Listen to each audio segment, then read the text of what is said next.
अब चाहिँ मौद्रिक नीति आउँछ, अब चाहिँ मौद्रिक नीति आउँछ र बजार बुम बुम हुन्छ भनेर हामीले नि भनेको। सो फाइनली मौद्रिक नीति आयो र बजारले खासै मुभमेन्ट गर्न सकेन। किन गर्न सकेन त?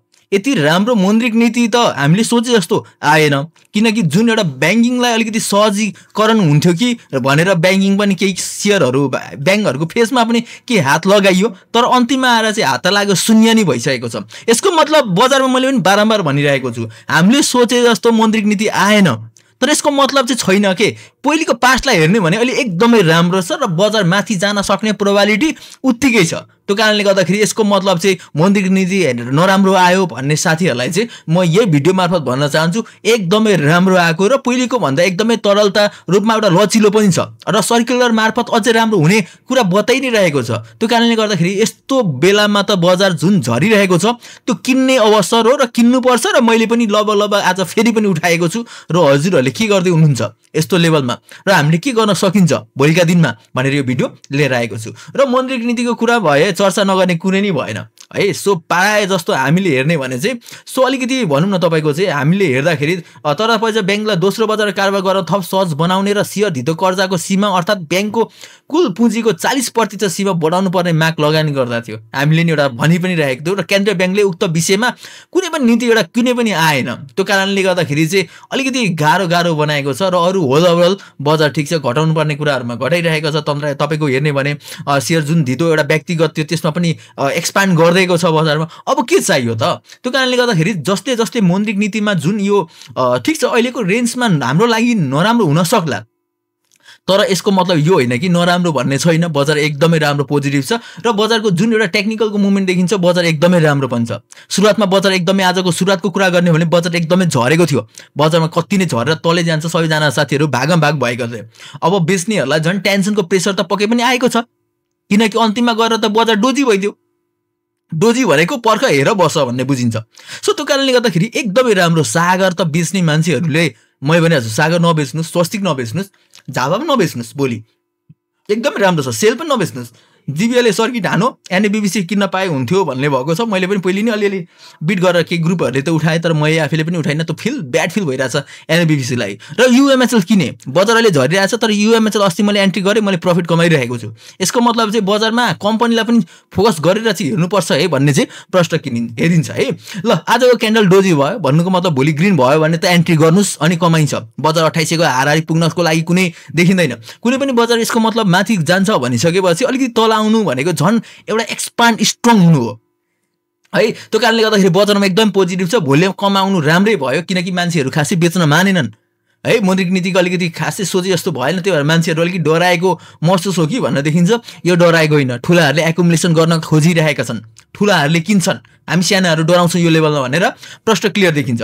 र हेर्ने भने सपोर्ट भनेको 2624 को हाराहारीसम्म बजार सपोर्ट लिन सक्छ र बजारमा अझै पनि राम्रो मुभमेन्टहरू देखाइरहेको छ र आत्तिनु पर्दैन, डराउनै पर्दैन। सपोर्ट भन्नुहुन्छ भने हजुरको 2624 को रूपमा हाम्रो सपोर्ट देखिन्छ है। एउटा भनौँ न एउटा 2600 को हाराहारी हेरौँ र अस्ति पनि तपाईँले चाहिँ यसरी माथिबाट तल यसरी हजुरले चाहिँ के तान्नु पर्यो भन्दाखेरि यो रिट्रेसमेन्ट तानिन्छ के। रिट्रेसमेन्ट तान्दाखेरि चाहिँ हजुरको एउटा भनेको 50 रिट्रेसमेन्ट भयो। रिट्रेसमेन्टलाई चाहिँ हजुरको टार्गेट सेट गर्नको लागि युज गरिन्छ। रिट्रेसमेन्ट तान्दाखेरि चाहिँ प्रायः तलबाट माथि तानिन्छ के। तलबाट माथि तान्दाखेरि चाहिँ त्यो बजार कहाँबाट चाहिँ तपाईँको उठ्न सक्छ भनेर हेरिन्छ। रिट्रेसमेन्टको काम त्यो हो। तर अब यसरी त बजार माथि गएको छ, माथि गएको बेलामा के गर्नु पर्यो भन्दाखेरि यसरी जानुहोस् तपाईँहरू, यहाँ फिबोनाची रिट्रेसमेन्ट लेखेको छ अनि यो माथिको पोइन्टदेखि यो तल तान्नुहोस्, यसरी सरर तान्ने, यसरी सरर यसरी तान्ने हेर्नु है। एक्सपान्ड यता जता पनि लम्काउँदा हुन्छ यसरी। तर मेन के थाहा पाउनु पर्यो भन्दाखेरि यो जिरो जुन पोइन्ट छ यो पोइन्ट र माथिको पोइन्ट चाहिँ यसरी एउटा स्विङ हेर्नुपर्ने हुन्छ। स्विङ आयो, स्विङ लो मैले ताने। अब मैले अगाडि पनि भनिरहेको थिएँ हो यसरी गर्ने। यसरी गरिसकेपछि हाम्रो बजार कटो भने चाहिँ जब बुल हुन्छ कसरी भन्दाखेरि यो 0.38 छ क्या, यहाँ 0.38 छ हो। यो रेखा कटो भने चाहिँ एकदम स्ट्रङली बुल हुन्छ हो। यो रेखा हेर्नु न, यो रेखामा माथि जान सकेन, ठ्याक्क रेड भयो, तल आइदियो भनेपछि अब सपोर्ट कति हो भन्दाखेरि 2600 सपोर्ट, रेसिस्टेन्स 2682 अथवा 2600 तपाईँको 8082। भोलिको दिनमा 2682 एन्ट्री गरेछ भने डेफिनेटली हजुरले एन्ट्री गर्न सक्नुहुन्छ है। एक्सटेन्सनको हेर्ने भने बजार 2800 को हारा नै पुग्छ भनिरहेको छ, त्यसमा आत्तिने पर्ने कुरै भएन। र अहिले मैले भनिरहेको कुराहरू तपाईँको दिमागबाट आउट भइरहेको छ, बुझ्नु भएको छैन भने यो बुझ्नुहोस् यो चाहिँ ध्यान दिएर सुन्नु है। यति ध्यान दिएर सुन्नु भएन भने चाहिँ गाह्रो हुन्छ र यो जिन्दगीभरको लागि यो भोलिको लागि प्रि प्लानिङ आज गरिदिरहेको छु।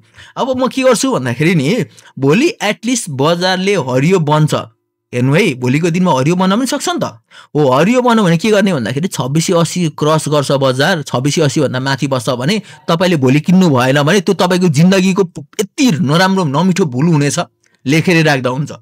यदि आजको बजारमा हजुरको डोजी क्यान्डल, डोजी भनेको इन्डिसिजन क्यान्डल भनेको पर्ख हेर बस, हरियो बन्यो भने किन, रातो बन्यो भने नकिन भन्ने देखिन्छ। ओके, भोलिको दिनमा रातो बनिदियो भने नि त, भने रातो बन्यो भने नकिन, अझै सस्तामा पाइन्छ। हरियो बन्यो भने चाहिँ कतिखेर किन्ने एउटा क्राइटेरिया, जबसम्म बजारले 2680 भन्दा माथि जाँदैन तबसम्म हजुरले नकिन्ने भनेर बुझ्नुपर्ने हुन्छ। आज किन्नेहरू रिस्कमा परे, जसले आज किन्नुभयो, आज उठाउनु भयो, हजुरहरू रिस्कमा पर्नु भयो। ठिक छ, रिस्क खेल्ने हाम्रो बानी पनि छ, मैले पनि किने होइन, मैले पनि उठाएँ, के कम्पनीहरू बिट गरेँ।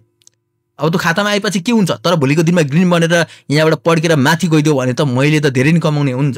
झरेछ भने ठिक छ, त्यो अनुसार हामीले विचार गरौँला आफ्नो प्लानिङ अनुसार। र बजारमा भोलिको दिनमा 2630 भन्दा तल गएछ भने किन्ने होइन। इफ भोलि 2630 बाट तल गएछ भने नकिन्ने, किन भन्दाखेरि 2600 सम्म आउन सक्छ बजार। त्यही कारणले 2630 भन्दा तल गएछ भने हजुरहरूले हाम्रो प्लानिङ के छ, नकिन्ने भन्ने प्लानिङ छ। तर भोलिको दिनमा हरियो बनेर बजार माथि जान्छ र 2680 जान्छ भने लेट्स गो, एन्ट्री गरौँ। कहाँसम्म पुग्छ, 2800 सम्म पुग्छ। त्यो कारणले गर्दाखेरि यो स्ट्र्याटेजीलाई चाहिँ एकदमै ध्यान दिएर हेर्नु होला र बुझ्नु होला है। ल अरू त अब हाम्रो सेलर्सको कन्ट्रोलमा छ। आजबाट तपाईँको आइकेन्सीमा हेर्नुहोस् त, हजुरको सेलर बनिदियो हजुरको चाहिँ। यहाँ अब हामीलाई भोलिको क्यान्डलमा ग्रिन चाहिन्छ। यसरी जस्तै बजारमा यो रातो बनिदियो, रातो भनेको सेलर्सको कन्ट्रोल हो हुन चाहिँ। जे पनि आजको बजार र हिजोको बजारलाई हेर्ने भने सेलर्सको कन्ट्रोल छ भनिरहेको छ यसले। ठिक छ, त्यही भएर रातो पनि भएको छ। र भोलिको दिनमा 2680 क्रस गऱ्यो भने त यहाँ हरियो भन्छ, त्यसपछि त झन् उठाउनु पर्ने हुन्छ साथीहरू। त्यो कारणले गर्दाखेरि भोलि 2680 इम्पोर्टेन्ट डे हो, विचार गर्नु होला है।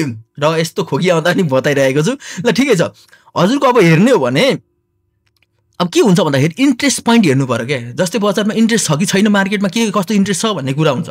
जस्तै बजार यहाँ माथि गइरहेको थियो र मधुरो बनिरहेको छ, मधुरो बनिरहेको छ, यसको मतलब इन्ट्रेस्ट कम हुन खोजिरहेको छ भनेर बुझ्नुपर्छ।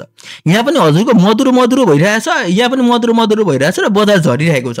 अनि अहिले पनि हेर्नुहुन्छ भने यहाँ मधुरो देखिन्छ, हिजोबाटै मधुरो देखियो। यहाँ दुईटा क्यान्डल र यो क्यान्डल हेर्नुहोस् त, यो चकिलो यो मधुरो देखियो। यसको मतलब मधुरो भन्नुको मतलब त्यहाँ इन्ट्रेस्ट कम भइरहेको छ।